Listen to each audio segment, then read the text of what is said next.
ہم ڈٹے ہوئے لوگ.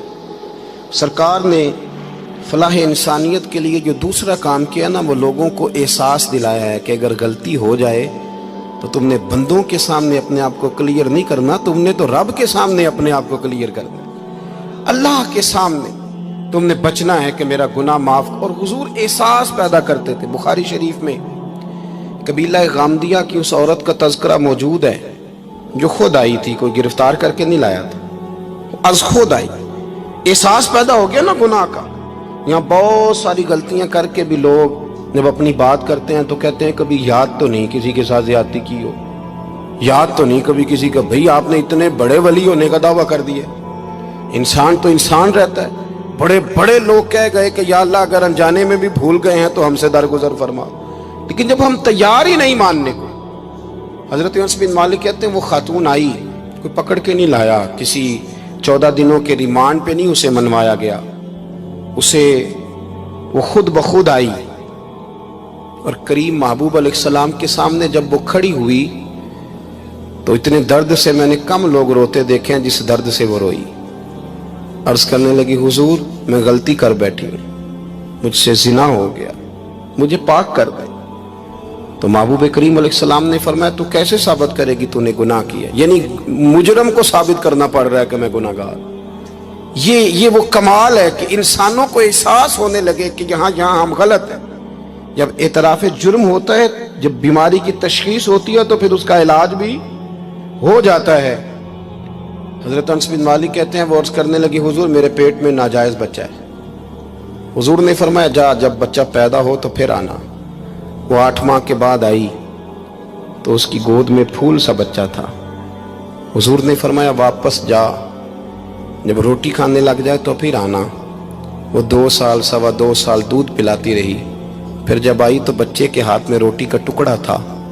کریم محبوب صلی اللہ تعالی علیہ وسلم سے آ کے جب اس نے بات کی تو وہ درد سے روئی، کہنے لگی یا رسول اللہ 3 سال ہونے کو ہیں، میں نے گناہ کیا ہے، میں ساری رات سو نہیں پاتی.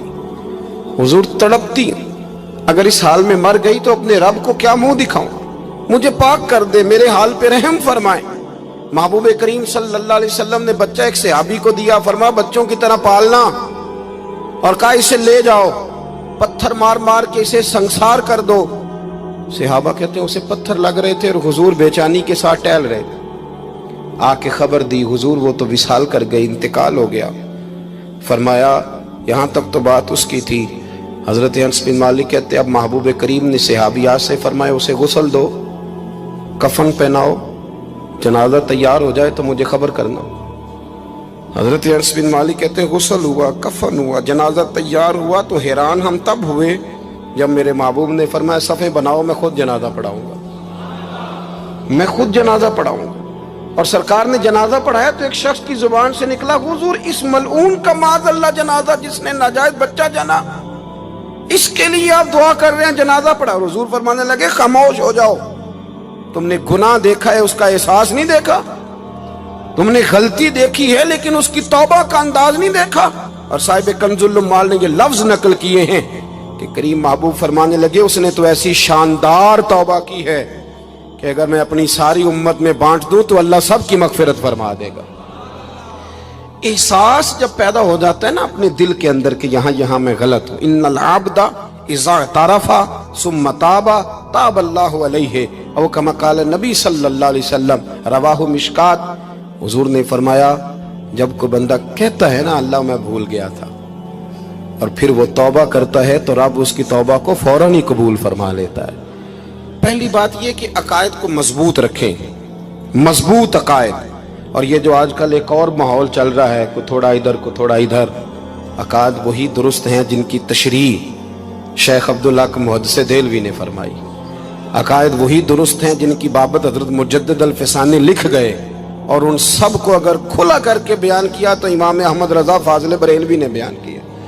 انہی بزرگوں کی باتوں کو کھول کر ہمارے سامنے رکھا. مضبوط عقائد کی زندگی گزاریں. اور دوسری بات اگر کبھی کوئی غلطی ہو جائے پھر اس کا احساس پیدا کریں، پھر اس سے توبہ کریں. تیسری بات جو فلاح انسانیت کے لیے بڑی ضروری ہے وہ یہ ہے کہ تھوڑا احساس پیدا کریں دوسروں کا. میری زندگی میری ذات سے شروع ہوتی ہے.